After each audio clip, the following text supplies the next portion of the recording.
The unsung hero of World War II, the Sherman tank. World War II was a conflict defined by its scale, brutality, and the technological advancements that shaped its outcome. Among the many machines of war that emerged during this period, the M4 Sherman tank stands out as one of the most significant, yet often underappreciated, contributions to the Allied victory. While it may not have been the most heavily armored or the most powerfully armed tank of the war, the Sherman was a workhorse that played a crucial role in the success of the Allied forces. Its affordability, mass production, and widespread use by nearly all Allied nations, including the Soviet Union, make it a true unsung hero of World War II. The Sherman tank was designed and produced by the United States, with the first models rolling off the assembly lines in 1942. It was named after the American Civil War general William Tecumseh Sherman, and it quickly became the backbone of the Allied armored forces. The tank was not designed to be the most advanced or formidable vehicle on the battlefield. Instead, it was built with practicality in mind. The Sherman was relatively cheap to produce, easy to maintain, and could be manufactured in large numbers. These qualities made it an ideal tank for the Allies, who needed to equip their armies quickly and efficiently as they fought on multiple fronts across the globe. One of the key strengths of the Sherman was its versatility. It was used in a wide variety of roles, from infantry support to tank-on-tank combat. The Sherman was equipped with a 75mm main gun, which was effective against most enemy tanks and fortifications early in the war. Later models were upgraded with a 6mm gun or a 1-hole 5mm howitzer, increasing their firepower and adaptability. The tank also featured a 50 caliber machine gun for anti-aircraft defense and two 30 caliber machine guns for infantry suppression. This combination of weapons made the Sherman a formidable opponent in a variety of combat situations. The Sherman's design also prioritized crew survivability.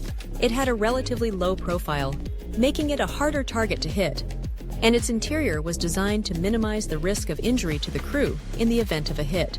The tank was equipped with a gyro stabilizer, which allowed it to fire accurately while on the move, a significant advantage in fast-moving battles. Additionally, the Sherman was powered by a reliable gasoline engine, which provided good speed and mobility across different terrains. While the use of gasoline made the tank more prone to catching fire compared to diesel-powered tanks, this issue was mitigated by the addition of wet ammunition storage in later models, which reduced the risk of catastrophic explosions. The mass production of the Sherman was a testament to American industrial might. By the end of the war, over 49,000 Sherman tanks had been produced, making it the most widely used tank by the Allied forces.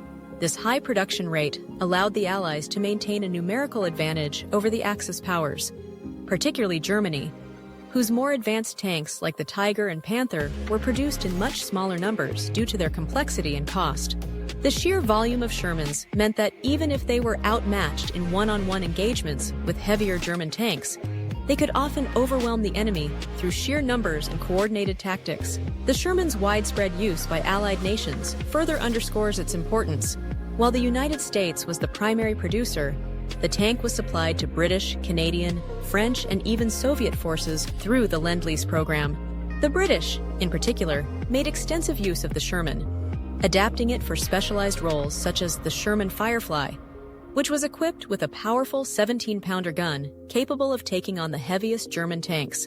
The Soviets, who were initially skeptical of American armor, also came to appreciate the Sherman for its reliability and ease of maintenance, using it effectively on the Eastern Front alongside their own T-34 tanks.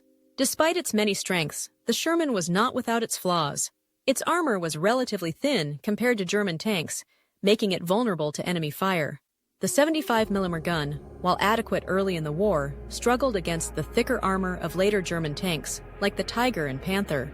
These shortcomings led to high casualties among Sherman crews, particularly in the later stages of the war. However, the Allies were able to compensate for these weaknesses through superior tactics, air support, and the sheer number of Shermans available. The tank's reliability and ease of repair also meant that damaged Shermans could often be quickly returned to the battlefield, maintaining the Allied advantage. The Sherman's impact on World War II cannot be overstated. It was a symbol of Allied cooperation and industrial efficiency, embodying the principles of mass production and practicality that helped secure victory. While it may not have been the most glamorous or technologically advanced tank of the war, the Sherman's contributions were vital to the success of the Allied forces. Its ability to be produced in large numbers, its versatility on the battlefield, and its widespread use by multiple nations make it a true unsung hero of World War II. In the years following the war, the Sherman continued to serve in various conflicts around the world, further cementing its legacy as one of the most influential tanks in history. Its design influenced the development of future tanks, and its story serves as a reminder of the importance of practicality, adaptability, and teamwork in the face of overwhelming challenges. The Sherman tank may not have been the star of the show, but it was undoubtedly one of the most important players in the Allied victory, earning its place as an unsung hero of World War II. Please like and subscribe and help a small channel grow. Got any comments about this video? Let me know!